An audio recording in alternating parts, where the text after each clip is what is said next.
इस वीडियो को गौर से देखिए, कहीं ये ना हो कि इस शख्स की तरह आप भी 1,20,000 रुपये का नुकसान करवा बैठें। नाजरीन, हमारे यहाँ ये एक कॉमन रिवाज है कि हमें अचानक गाड़ी, मोटरसाइकिल, ज़मीन की रजिस्ट्री, वीज़ा, बैंक अकाउंट किसी भी हवाले से अचानक होश आती है कि हम फाइलर हो जाएं। और एक दफ़ा फाइलर होने के बाद अपना काम पूरा करके हम रेगुलर एनुअल फाइलिंग करना भूल जाते हैं। बाज़ औक़ात बंदे ये सोचते हैं कि क्या 8-10 हज़ार लायर को देंगे, छोड़ो परे, हमें कौन सा भी ज़रूरत है फाइलर होने की, जब ज़रूरत पड़ेगी तो तब एक्टिव फाइलर हो जाएंगे। ये इसी सोच का नतीजा है कि इस शख्स को घर बैठे 1,20,000 रुपये का नुकसान हो गया है। तो आज हम आपको स्टोरी सुनाएंगे हमारे एक न्यू क्लाइंट की। प्रोफेशनल सीक्रेसी को भी कायम रखेंगे और आपको स्टोरी भी सुनाएंगे कि जिससे आप उस नुकसान से बच सकें जो मेरे इस न्यू क्लाइंट ने बर्दाश्त किया।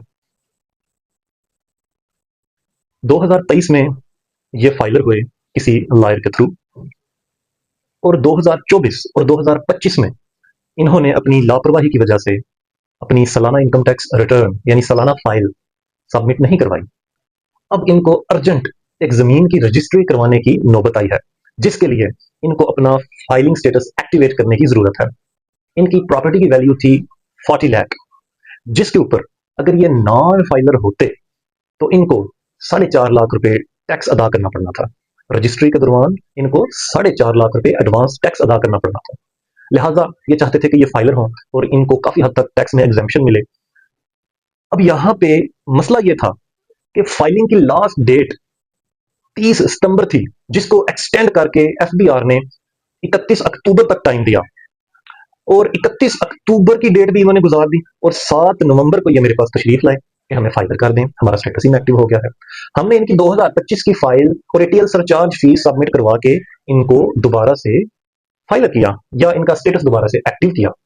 तो ये मेरे से सवाल कर रहे थे कि सर क्या हम अब टैक्स में बचत हासिल कर सकेंगे। तो इनको जो मैंने जवाब दिया वो मैं चाहता था कि मैं आपसे भी शेयर करूं, ताकि आप उस नुकसान से बच सकें जो इन्होंने फेस किया। चूंकि इनकी प्रॉपर्टी की वैल्यू 40 लाख है, फाइलर के ऊपर 1.5% of the rate of the land advance tax लगता है। लिहाजा रेगुलर फाइलर के तौर पे अगर ये रजिस्ट्री करवाएं तो इनकी प्रॉपर्टी पे 60,000 रुपीज एडवांस टैक्स इन्होंने पे करना था।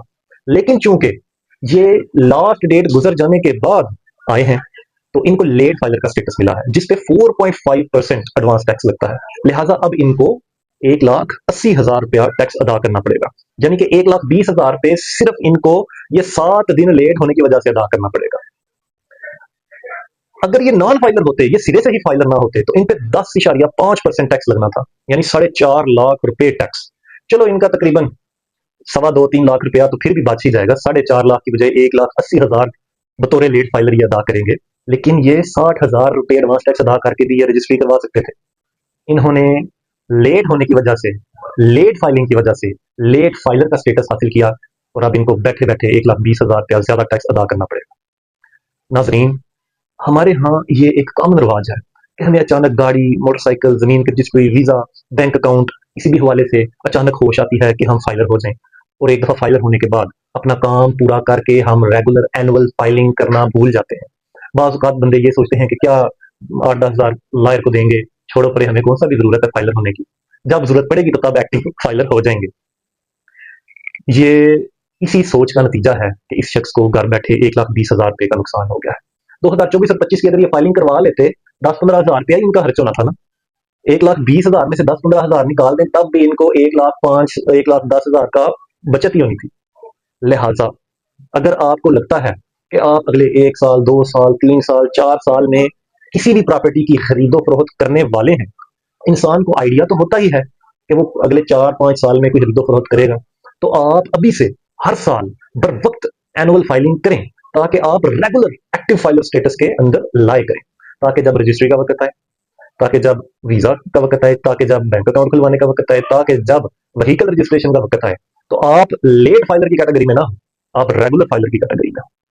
उम्मीद करते हैं कि हमारी वीडियो से अगर किसी एक शख्स का भी नुकसान हम बचा सकें तो वो हमारे लिए सदका जारिया होगा। अगर आप भी एक बिजनेसमैन, एक सैलरीड पर्सन या एक नॉन अर्निंग पर्सन है जो किसी वजह से फाइलिंग प्रोसेस में दुश्वारी महसूस कर रहे हैं, तो हमारे दिए गए नंबर पे अपॉइंटमेंट लें और हमारी कंसल्टेंसी की सर्विस हासिल करके हमें अपनी खिदमत करने का मौका दें। बहुत शुक्रिया। मैं हूं आपका lawyer advocate Syed Luqman Hashmi, Bamta law chamber, Gujarat. आखिर में मैं एक बात वाज़ेह करता चलूं कि चूंकि मैंने वीडियो के शुरू में बताया था कि फाइलर पे प्रॉपर्टी की वैल्यू का 1.5% एडवांस टैक्स लगता है, लेट फाइलर पे 4.5% और नॉन फाइलर पे 10.5%। लेकिन आपने ये बात जरूर याद रखनी है कि ये रजिस्ट्री के दौरान लगने वाले 4-5 टैक्सेस में से सिर्फ हम एडवांस टैक्स की बात कर रहे थे। बाकी दीगर टैक्सेस फिक्स टैक्सेस हैं, वो filer non filer late filer के लिए सेम है। उनकी लिस्ट भी मैं स्क्रीन पे लगा दूंगा, वो आपने अदा करने ही करने हैं। लेकिन ये जो एडवांस टैक्स होता है, इसमें गवर्नमेंट फाइलर को, लेट फाइलर को एग्जेम्पशन देती है काफी हद तक।